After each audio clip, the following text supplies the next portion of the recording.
시력이 엄청 좋았는데 노안이 와서 글씨가 잘 안 보여요. 그래서 제가 오늘 설교도 11포인트 180 주간격으로 해서 크게 보고 있어요.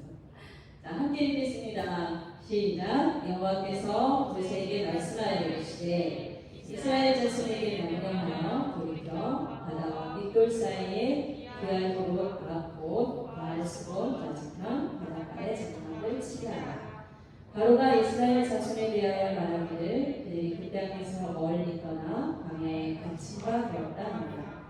내가 바로의 마음을 완악하게 한즉 바로가 그들의 길을 따르니 내가 그와 그의 온 군대로 말미암아 영광을 얻게 애국 사람들이 나를 여호와인 줄 알게 하리라 하시매 우리가 그대로 행하니라.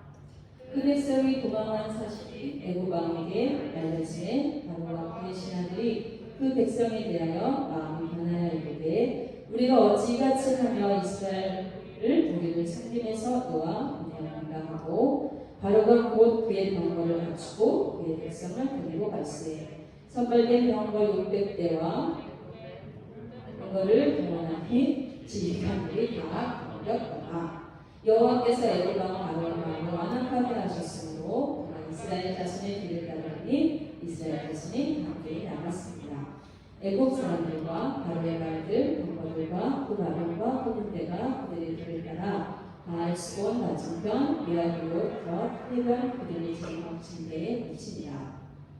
바로가 가까이 올 때 이스라엘 자손의 눈을 들어본즉 애굽 사람들이 자기들 뒤에 이른지라. 이스라엘 자손이 심히 두려워하여 여호와께 부르짖고 그들이 또 모세에게 이르되 애굽에 장지가 없어서 당신이 우리를 이끌어내어 이 광야에서 죽게 하느냐 어찌하여 당신이 우리를 애굽에서 이끌어내어 우리에게 그렇지 않느냐. 우리가 애굽에서 당신에게 이른 말이 이것이 아니냐. 이르기를 우리를 내버려두라 우리가 애굽 사람을 섬길 것이라 하지 아니하느냐. 애굽 사람을 섬기는 것이 광야에서 죽는 것보다 낫겠느냐. 모세가 백성에게 이르되 너희는 두려워하지 말고 가만히 서서 여호와께서 오늘 너희를 위하여 행하시는 구원을 보라. 너희가 오늘 애굽 사람들이 영원히 다시 보지 아니하리라. 여호와께서 너희를 위하여 싸우시니 너희는 가만히 있을지라. 아멘. 아멘. 반갑습니다. 아멘. 자, 벌점을 3점으로 바꾸게 오신 여러분들 환영합니다. 그리고 함께 얘기하며 나아가기를 원하는 여러분 사랑하고 축복합니다. 모든 자들 예수의 이름으로 사랑하고 축복합니다. 여러분 한 주간 동안 잘 지내셨나요? 지난주 오셨던 분들 한 주간 동안 여러분의 말이 변화되었나요? 부정적인 말에서 긍정적인 말로, 믿음 없는 말에서 믿음의 말로, 시땡에서 예쁜 말로 여러분 혹시 변화되었습니까? 말씀을 선포하고 난 저는 나도 그러지 말아야 되는데 하면서 한 주간을 보냈던 것 같습니다. 그리고 또 김종일 사장님께서 다음 주도 하셔야 됩니다 라고 하는 말씀을 듣고 마음의 부담감을 가지고 말씀을 준비했던 시간들이었습니다. 요즘 우리 주변에는 좋은 소식보다는 우울하고 아픈 이야기들이 참 많습니다. 그래서 N4 세대라고 들어보셨어요 여러분? N4 세대? 그게 아마 2010년대 기준으로 해서 청년 실업이나 이런 여러 가지 문제들로 인해서 생겨난 20대, 30대 젊은이들에게 암울한 시대를 일컫는 세대라는 표현 속에서 이루어진 건데요. 3포 세대가 뭐예요? 3포. 여가 세 가지를 포함하는 거예요. 뭘까요? 연애, 결혼, 출산. 자, 그런데 3포 시대 말고도 5포 시대가 있대요. 5포 시대는 플러스 2개가 있어요. 이게 뭔지 아세요, 여러분? 오치. 그리고 아까 얘기했어요. 취업. 그런데 저는 사실 5포 세대까지만 들어봤거든요. 7포 세대도 있대요. 7포 세대는 뭔지 아세요, 여러분? 7포는 건강과 외모가 있대요. 근데 거기서 끝난 게 아니에요. 9포 세대도 있대요. 9포 세대는 인간관계와 희망을 포기했대요. 그런데 거기서 끝난 게 아니래요. 10포 세대가 있대요. 10포 세대는 그냥 꿈도 포기하고 삶을 포기한다라고 해서 전포세대, 왕포세대라고 올린다고 합니다. 아무런 시대 앞에 우리는 나 자신도 모르게 제가 지금 열거했던 그것들 중에 하나씩 내 마음 어디선가 조금씩 우리는 포기하고 있지 않을까? 우리는 그런 모습 속에 우리의 마음이 기울어져 있지는 않나? 우리의 삶을 한번 돌이켜보기를 합니다. 그래서 내가 그렇게 살다 보니까 다른 사람 다 그렇게 사니까 내 상황이 그러니까 라고 하면서 나를 합리화시키면서 그렇게 우리가 어려운 시간을 보내고 있지는 않은지 우리 자신을 한번 살펴볼 수 있기를 바랍니다. 자, 오늘 말씀의 제목은 절망에서 승리로 라는 제목인데요. 우리 말씀을 잘 기억하고 집중해서 함께 나눠보고자 하는데 여러분 아재 개그 제가 하나 할 건데요. 국어를 잘하려면 뭘 알아야 된다고요? 몰라요? 여러분 아재 시대가 아니라서 국어를 잘하려면 주제를 잘 알아야 된다라고 하는 우스갯소리가 있습니다. 그거는 웃자고 하는 얘기는 맞는 것 같은데 잘 생각해보면 주제를 잘 알면 사실 국어 문제를 잘 풀 수 있었던 것 같아요. 주제를 잘 기억하면 오늘 말씀을 조금 더 우리가 명확하게 기억하면서 하나님 말씀의 은혜를 받지 않을까라는 생각을 합니다. 자, 오늘 본문은 여러분 교회 다니시는 분, 안 다니시는 분, 많네요. 자, 오늘 본문에 여러분 그 배경을 아십니까? 이스라엘 백성이 애굽에서 노예 생활을 했어요. 노예 생활을 하면서 하나님이 지도자 모세를 세워서 그들을 이끌어내죠. 그래서 그 바로라고 하는 애굽의 왕을 바로라고 하거든요. 이 바로가 마음이 너무 완악해서 이스라엘 백성을 못 나가게 합니다. 그런데 맨 마지막 재앙 때 아들을 죽이는 장자를 죽이는 재앙에서 이 바로가 아들이 죽게 되면서 이스라엘 백성 보고 다 나가라고 합니다. 너희들이 하고 싶은 대로 가지고 싶은 대로 다 가지고 나가라고 합니다.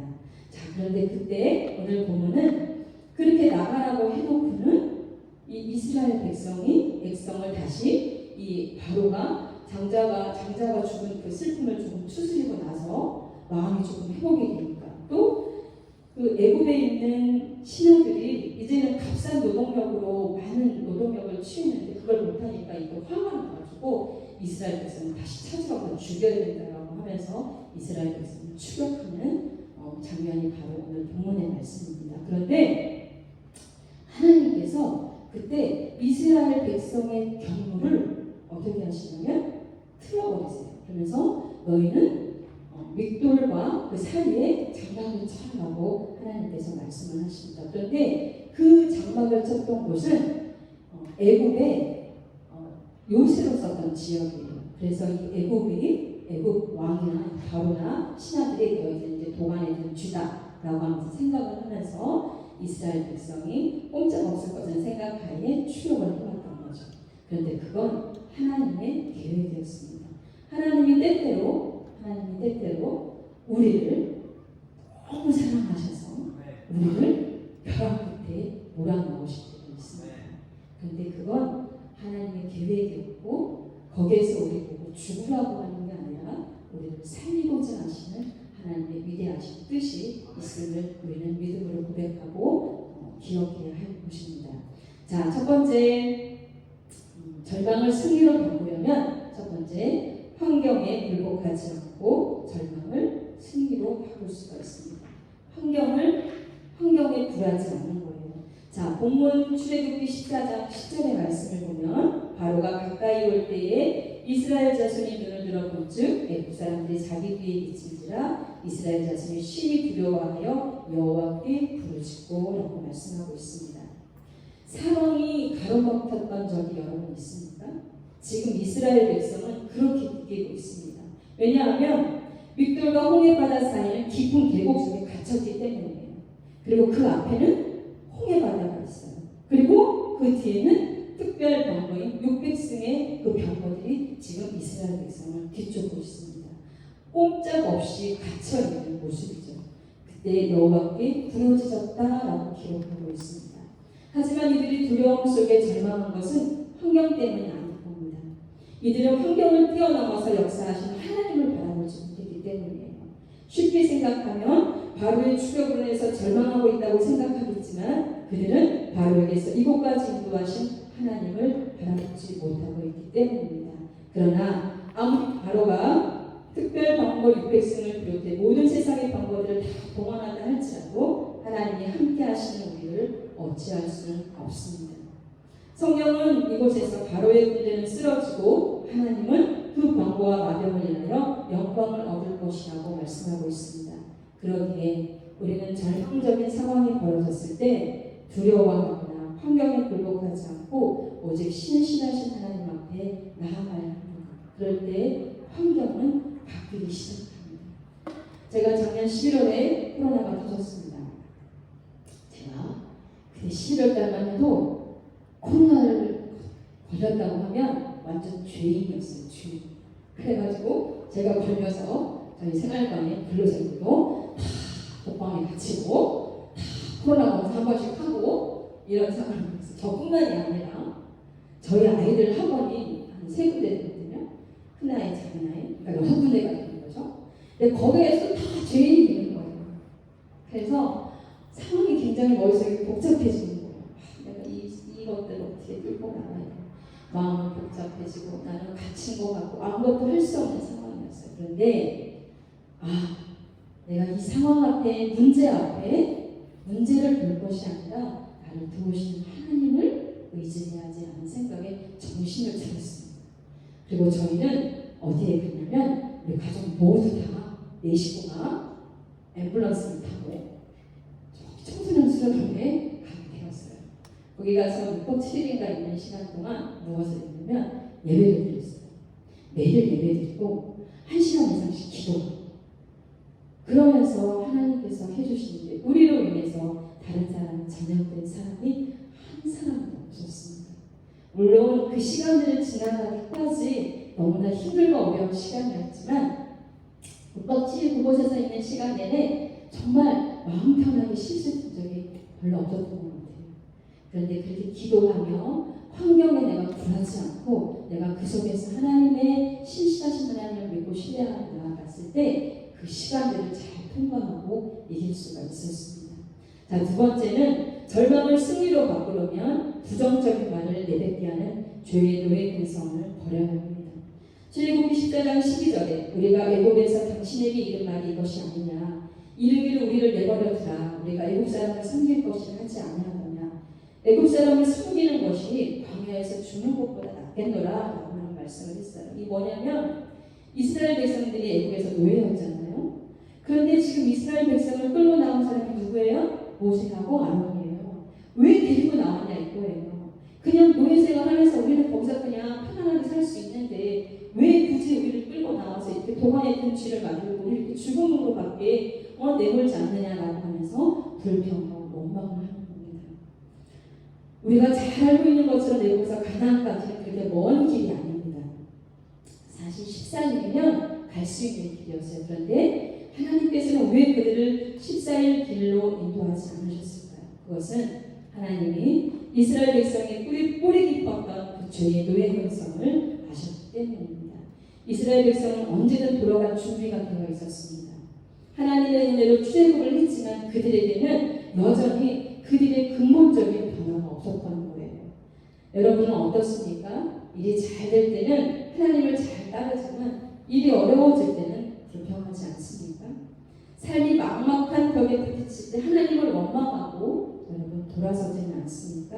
그게 바로 인간의 가장 그 뿌리 깊은 바로 죄의 근성입니다. 그 죄의 근성을 버리지 않는 한 환경에 다 어려울 때마다 하나님을 의지하기보다는 원망과 불평에 빠질 겁니다.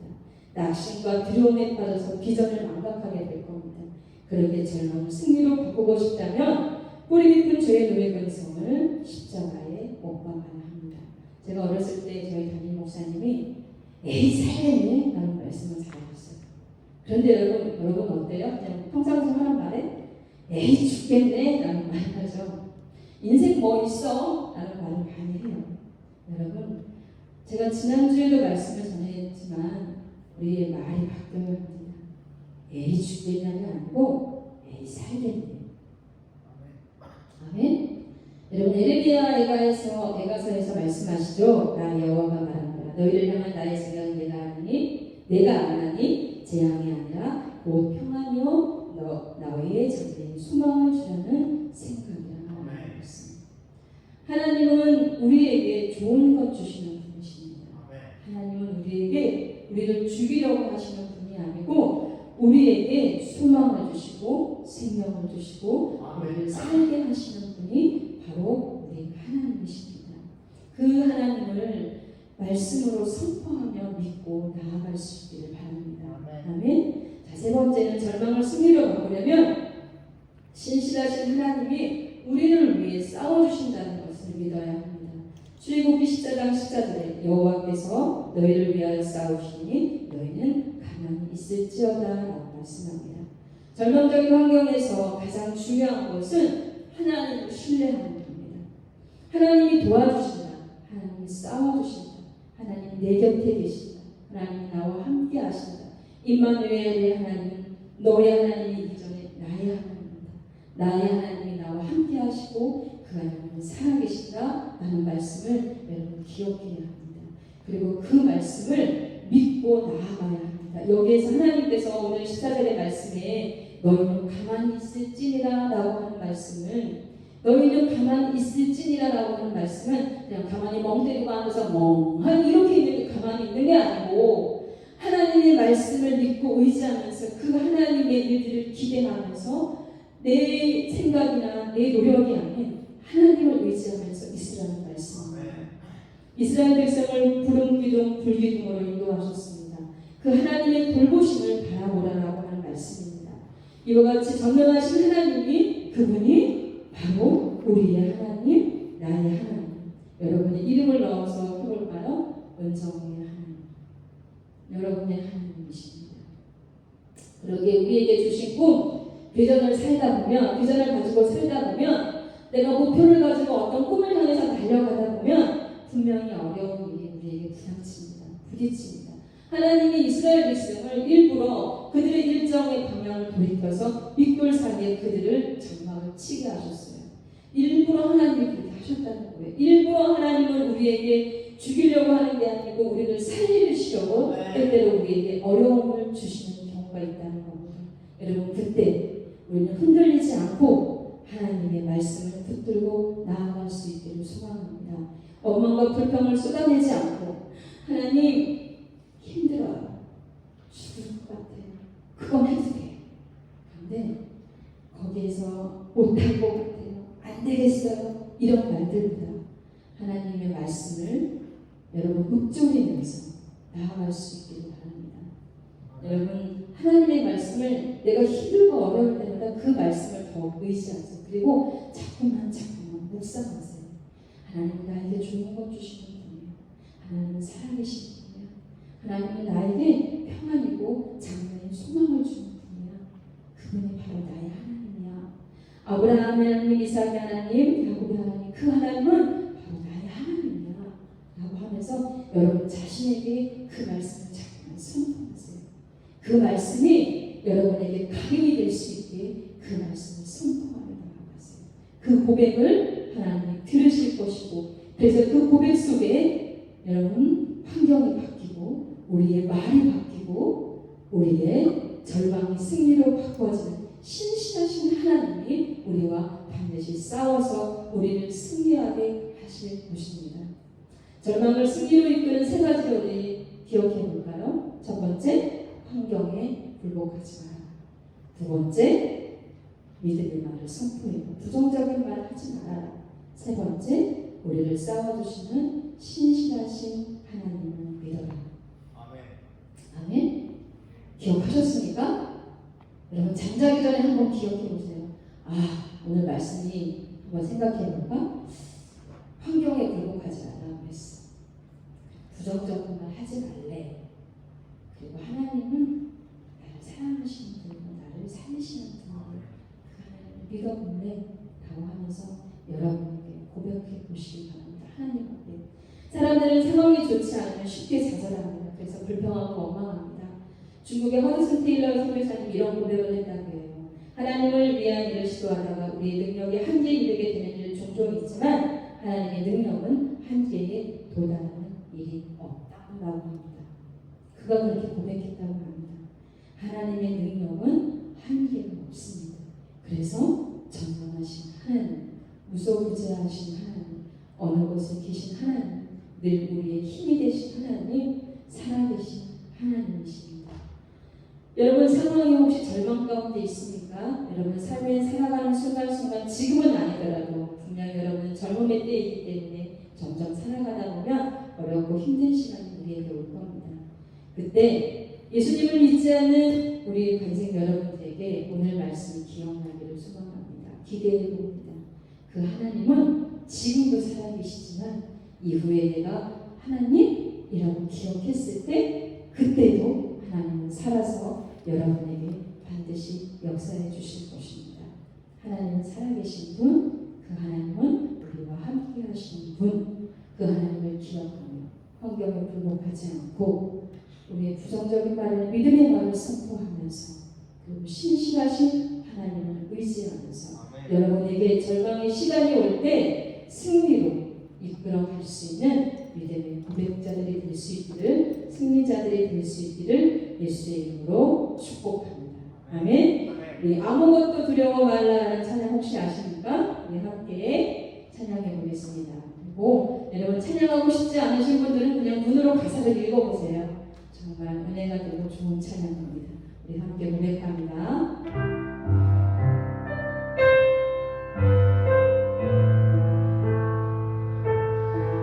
잠에서 깨어나서 여러분 가사를 봐주시기 바랍니다. 아무것도 두려워 말라 함께 찬양하겠습니다.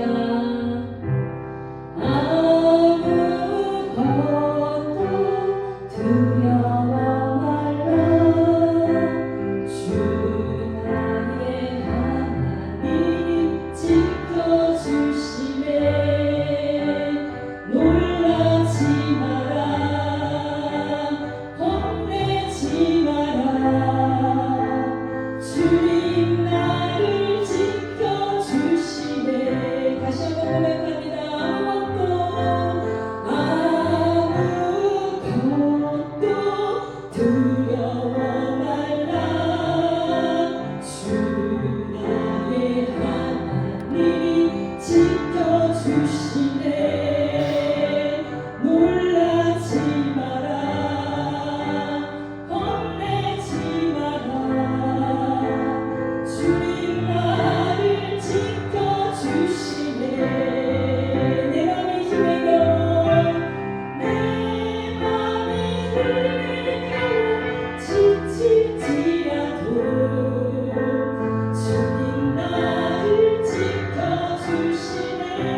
신실하신 하나님을 찬양합니다.